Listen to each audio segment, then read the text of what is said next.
Good morning, or depending when you're watching this, good afternoon, good evening, or good night. My name's Ross, and I was always told I had a voice for radio, so today I am going to be showing you, lovely ladies and gentlemen, a card from Crimson Invasion which could be a little bit broken.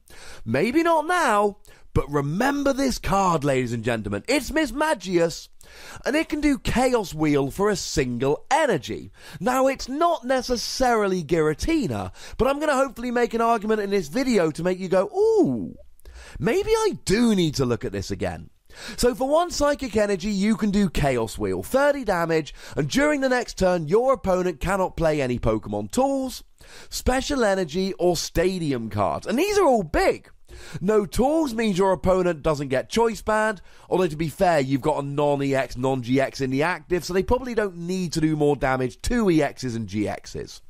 But it means they can't use Floatstone. This is really big, because you use something like a Guzma to pull up a Pokemon into the active, and then you use Chaos Wheel and they can't use Floatstone to get it out the active. That's nice. You're also turning off things like Fighting Fury Bout to stop them having their extra HP. And if you're worried about Floatstone, you can always play a Field Blower to get rid of their Floatstone before you start using Chaos Wheel. You can stop your opponent playing Special Energy, that's double colourless, which is big right now, Strong Energy, which could be big for stuff like Buzzwole, Counter Energy, which is coming out in Crimson Invasion and could be quite big.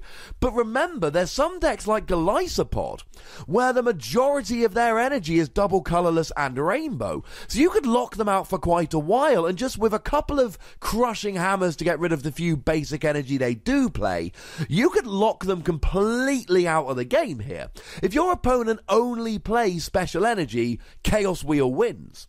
But if they're only playing a few basic energy, couple of crushing hammers, maybe a Team Flare grunt or two, and your opponent can't play the game.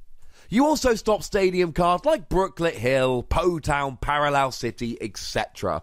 We're not as stadium reliant as we have been in recent formats, but there's still a few doing the rounds. Now, one of the issues with Mismagius is that you're only doing 30 damage. You can whack a choice band on there, but you're still only doing 60 damage. That's not great.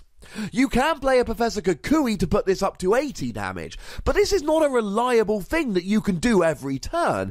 Kukui is great for occasionally using Wonder Tag on a Tapu Lele to search it out to do that desperate last 20 damage. But it's not something you can just sit and do every single turn. It's not going to work. And going along with this, you've only got 110 HP. So the question is, are you actually going to KO your opponent's Pokemon before they KO your Mismagius? Well, if we take something like a Drampa, they can get a one-hit KO using Berserk, assuming they have a damaged Pokemon on their bench. Although, of course, the way they do that is with Po Town and Rainbow Energy, neither of which they can play after a Chaos Wheel. But you're free-hit KOing them. Now, as well as stopping the other things, you're also stopping double colourless. Maybe you can keep a Drampa long enough there that you can free-hit KO it.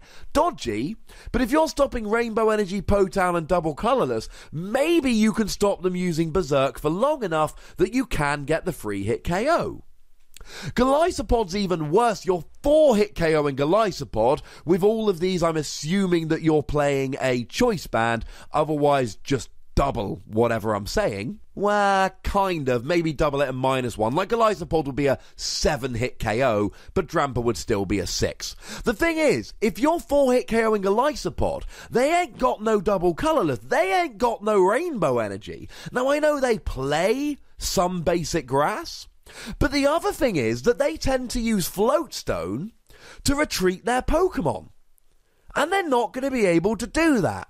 They are, however, going to be able to play Ace Roller because you ain't KOing them quickly. But maybe a couple crushing hammers to get rid of their grass energy is all it would take to win the game.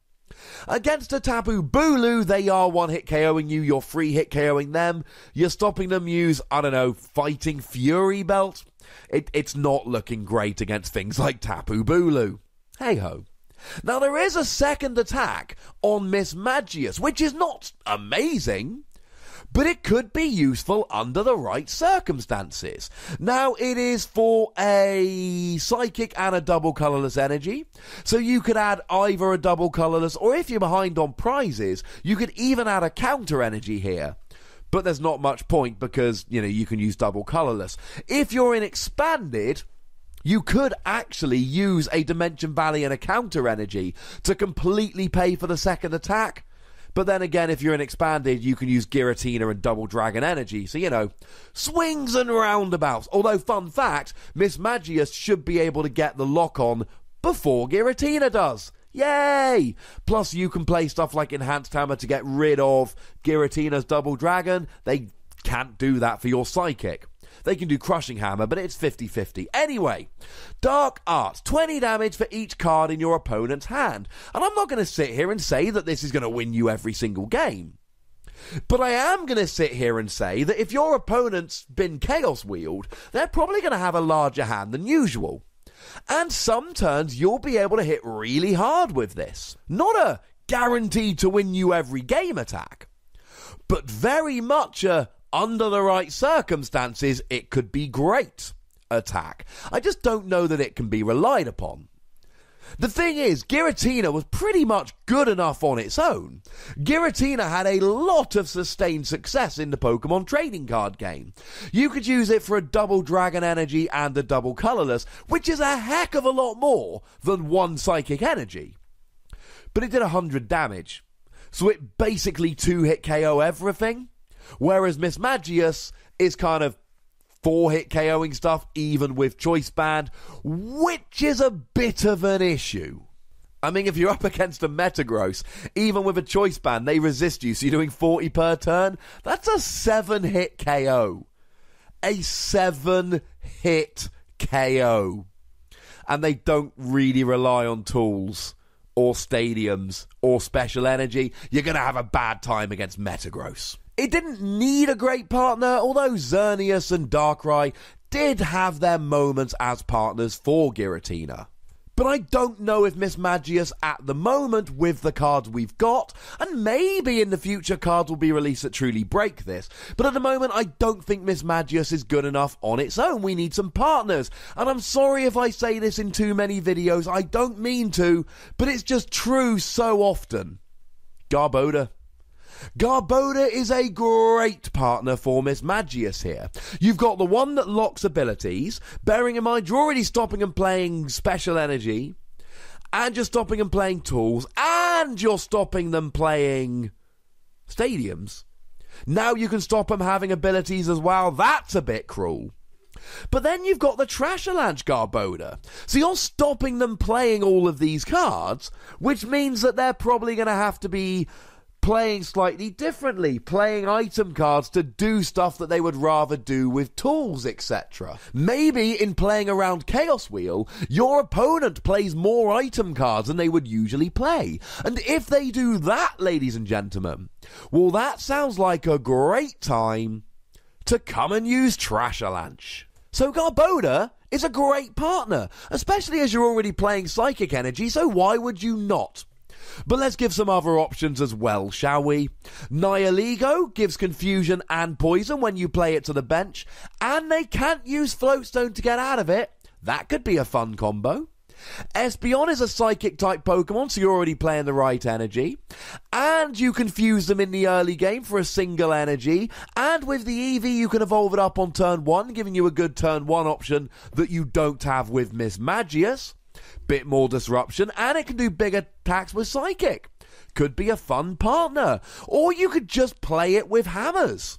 Although if you're playing it with hammers, do consider Eradicate. The theory being here, they can't play special energy, they can't play tools, they can't play stadiums, but the whole time you're sitting there using stuff like Crushing Hammer to get rid of the energy they are playing. And maybe they get some special energy down before you Chaos Wheel, in which case Enhanced Hammer will get rid of it. And maybe you play Kartana here as well, whose ability is an Enhanced Hammer.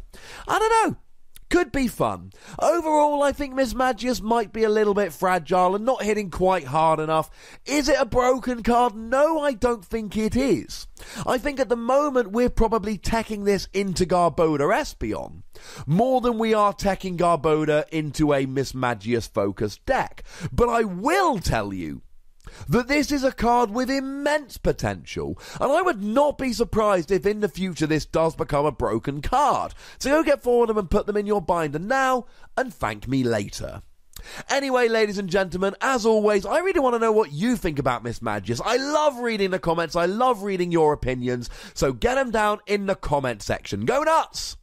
Be nice. Make sure you like this video, subscribe to this channel, follow me on Twitter at TheWassy, and Twitch for some live action at twitch.tv/PTCGRadio. If you want to support the channel, get some bonus podcasts, etc., you can do so by going to patreon.com/PTCGRadio. But by far the most important thing, as always, is to look after yourselves until next time. Thank you very much for watching. My name's Ross, and you've been watching PTCG Radio.